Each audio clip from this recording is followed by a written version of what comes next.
আমরা অবস্থাটা বেশি ভালো না, আমরা পানির ভিতরে দুর্ভিক্ষের ভিতরে অনেক কষ্টতে আছি। আমরা কোনো ফাইল আশ্রয়কেন্দ্র যাইতে পারতেছি না, সহযোগিতা মানুষের পাইলে না, গাড়ি ঘোড়া পাইলে না আমরা আশ্রয়কেন্দ্র যাইতাম বলে, বা স্পিড বোট পাইলে আমরা আশ্রয়কেন্দ্র যাইতাম পারলাম বলে, আমরা পানি বন্দি আটকে উঠেছি।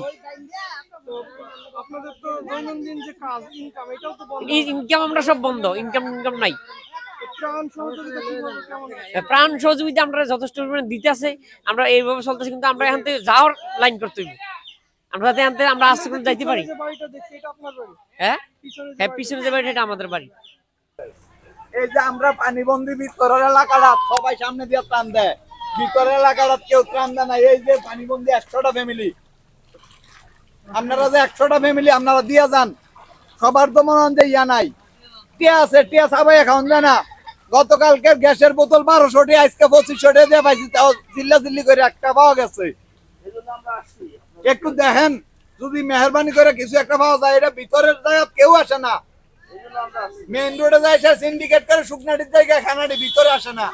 মাত্র কিন্তু আপনারা একজনের কথা শুনতে পারলেন যে এই তৃণমূল পর্যায়ে কিন্তু কেউ আসে না ত্রাণ দিতে, সবাই কিন্তু রাস্তার থেকে ত্রাণ দিয়ে চলে যায়। তাদের কথা অনুযায়ী যে এই এলাকাতে দ্রব্যমূল্যের দাম কিন্তু ব্যাপকভাবে বৃদ্ধি পেয়েছে, এবং জ্বালানি গ্যাস যেটা বলছে ওনারা সেটারও কিন্তু অনেকটাই বৃদ্ধি পেয়েছে।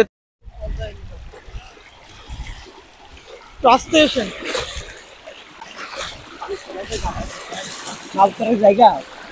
দর্শক আপনারা দেখতে পাচ্ছেন যে এখানে কিন্তু পানির প্রবল স্রোত।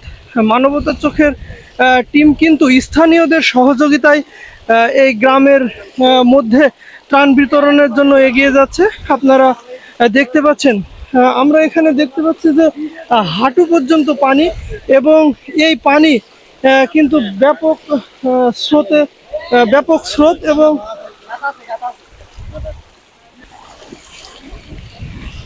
আপনারা দেখতে পাচ্ছেন যে পানি কিভাবে রাস্তার উপর দিয়ে প্রবল গতিতে কিন্তু পানি যাচ্ছে, এবং আমাদের এই টিমটি কিন্তু এই প্রবল গতি ভেদ করে কিন্তু আমরা জনগণের পাশে দাঁড়ানোর জন্য, দুরস্থ বন্যার্থদের পাশে দাঁড়ানোর জন্য কিন্তু এগিয়ে চলেছে মানবতার চোখের টিম। সুপ্রিয় দর্শক, আমি আপনাদের সবার উদ্দেশ্যে একটি কথা বলতে চাই যে আপনারাও কিন্তু যার যেখান থেকে যতটুকু সমর্থ সে কিন্তু এগিয়ে আসতে পারেন, কারণ এখানে না আসলে আপনারা হয়তো বুঝতে পারবেন না যে মানুষ কতটা অসহায়ের মধ্য দিয়ে তাদের দিন পার করছে, রাত যাপন করছে। তাই তাদের সহযোগিতায় আমাদের উচিত সবাইকে যে যেখান থেকে যতটুকু সম্ভব এগিয়ে আসা।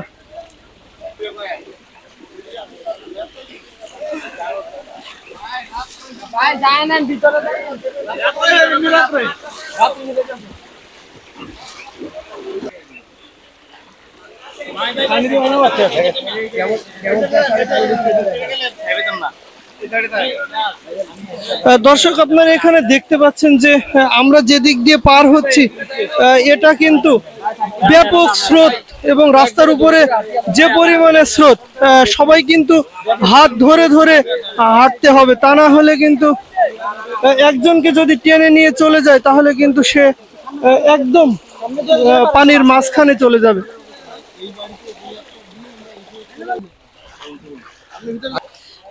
দর্শক আপনাদের যদি এই বাড়িটির অবস্থা দেখাই, আমরা তার বাড়ির উঠানে এখানেই কিন্তু 1 হাঁটু পানি, এবং মানুষজন মহিলা মানুষ থেকে শুরু করে প্রত্যেকে কিন্তু ঘরবন্দি অবস্থায়। দর্শক এই মুহূর্তে আমাদের মানবতার চোখের টিম কিন্তু প্রত্যেকটা বাড়ি সার্চ করে করে তাদের এই দুরবস্থার মুখে পানিবন্দী মানুষের হাতে কিন্তু শুকনো খাবার, কয়েল, লাইট এবং সর্বোপরি প্রয়োজনীয় জিনিসপত্র যেগুলো আছে সব কিন্তু বিতরণ করছে, আপনারা দেখতে পাচ্ছেন।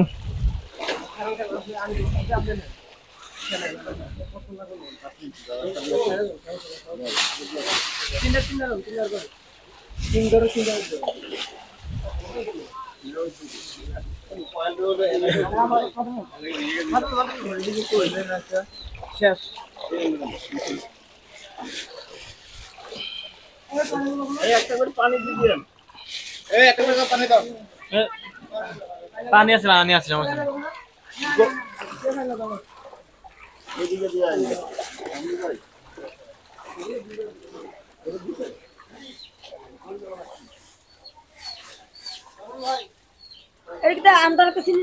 দর্শক, আমি একটু এই চাচির কাছ থেকে শুনতে চাইবো তার বর্তমান পরিস্থিতি কিভাবে, তার দিন কাটছে। আপনার দিন কিভাবে কাটছে, কেমন ভাবে এই পানিবন্দী অবস্থায় কিভাবে আছেন? আরে আমরা কত কষ্ট করতে আছি, থাকতাম পাই না, ইয়া করতাম পাই না, চলতাম পাই না, ভিতরে খানা নাই, দানা নাই, কিচ্ছু নাই। তো ত্রাণ সহযোগিতা কি পরিমাণ পাচ্ছেন? তার সময় তো যা ইয়া করছে তা পাইছি, তা দিতে আছে, খাইতে আছি, চলতে আছি। এটা একটু আমাকে এখানে দিয়ে দেন তাহলে।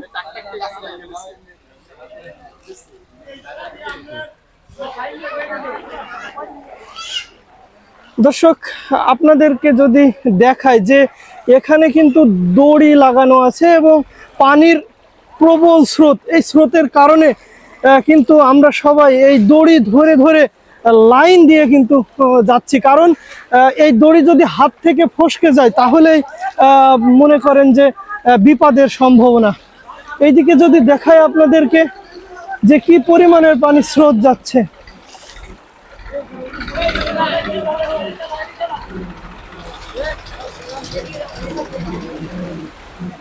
দর্শক, পায়ের নিচের যে রাস্তাটা, এই রাস্তাটাও কিন্তু ব্যাপক পরিমাণের ভাঙা। আমি পায়ে অনুভব করতে পারছি বড় বড় ইট এবং গর্ত পায়ের নিচে আছে, এবং এখান থেকে লোকজন কিন্তু এই দড়ি বেয়ে বেয়ে পার হচ্ছে, আপনারা লক্ষ্য করছেন।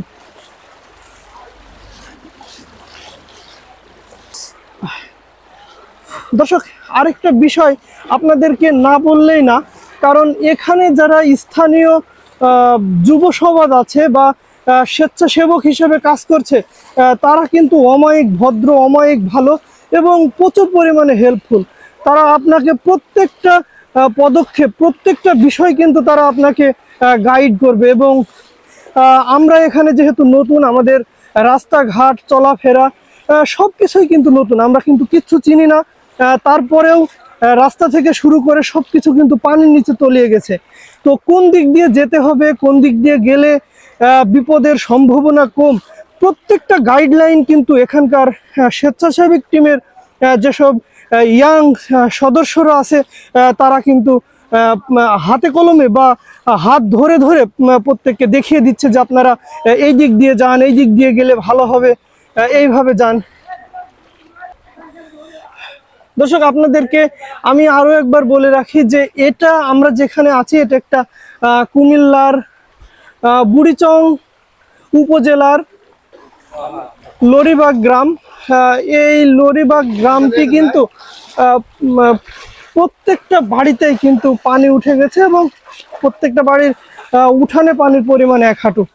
আপনারা লক্ষ্য করছেন যে আমরা এখন একটি বাড়ির ভিতরে গেছি।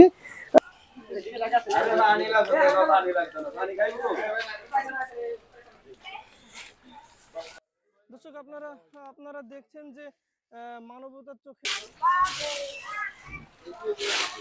জি, আসসালামু আলাইকুম। আমি বুড়িচং উপজেলা রাজাপুর ইউনিয়ন লরিবাগ গ্রাম থেকে বলছি।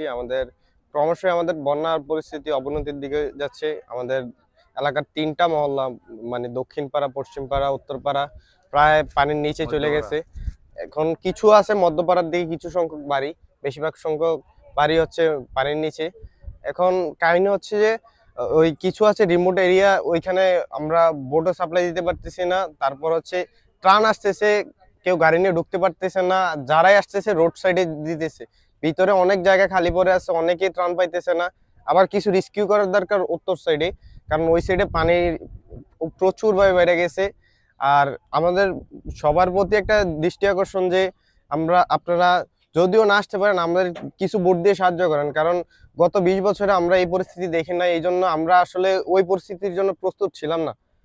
আমরা আলহামদুলিল্লাহ ভালো ত্রাণ আসতেছে, কিন্তু ভিতর দিকে যাইতেছে না। আমরা যত সম্ভব গাইড করার ট্রাই করতেছি।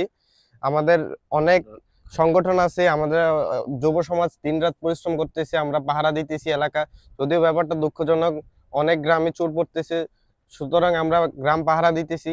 আমরা যুবকরা প্রায় 3 দিন আমাদের 3 ঘন্টা করে ঘুম হচ্ছে না। আমরা যত সম্ভব চেষ্টা করতেছি আপনাদের পাশে থাকার জন্য, আপনাদের ইন্ডিকেশন দেওয়ার জন্য, সবকিছু দেওয়ার জন্য। কিন্তু আমাদের কিছু বয়স্ক লোক আছে যারা হঠাৎ করে অসুস্থ হয়ে গেলে আমরা হাসপাতালে নিতে পারবো না। তো ওনাদের রেস্কিউর জন্য আমাদের কিছু স্পিড বোট দরকার, কারণ প্রাণীর স্রোত ক্রমশই বাড়তেছে। সুতরাং এইখানে ওই নৌকা চালানোর জন্য আমরা এনাফ মাঝি পাচ্ছি না, এই জন্য আমাদের কিছু স্পিড বোট দরকার মানুষ রেস্কিউ করার জন্য। আর আমাদের বর্তমানে আমরা এনাফ এখন আমরা বিশুদ্ধ পানির অভাব অনুভব করতে পারতেছি, কারণ বেশিরভাগ অঞ্চল ডুবে গেছে, এই জন্য আমরা বিশুদ্ধ পানি পাইতেছি না। তারপর মহিলাদের নানা সমস্যা থাকতেই পারে, ওনাদের জন্য কিছু করা দরকার, কারণ বেশিরভাগ মহিলা এখন মোটামুটি কিছু আমরা রেস্কিউ করে গ্রামের বাইরে নিয়ে গেছি, কিছু আছে ওনাদের জন্য কিছু প্রয়োজন। সো মহিলাদের দিকটাও একটু ভাবতে হবে, কিছু শিশু আছে ওদের ডাইপার লাগতে পারে সবকিছু। তারপর আমাদের এখন বিভিন্ন প্রকার ডিজিজ ছড়াইতে পারে আমাদের মাঝে, সো আমাদের অনেক মেডিসিন লাগতে পারে, এটাই। আর দিতে আসছেন, আমরা আপনাদের এপ্রিসিয়েট করি। অবশ্যই আমরা সব সময় কুমিল্লার মানুষ সবার পাশে ছিল, আপনারা আসতেছেন আমাদের কাছে ভালো লাগতেছে, কিন্তু এই দেশের ক্রান্তি লগ্নে আপনাদের পাশে থাকাটা আমাদের কাছে অনেক গর্বের বিষয়, কারণ আপনারা পাশে না থাকলেও হয়তো বা এতদিনে প্রায় এই গ্রামে প্রায় 2-250 লোক না খেয়ে মারা যেত।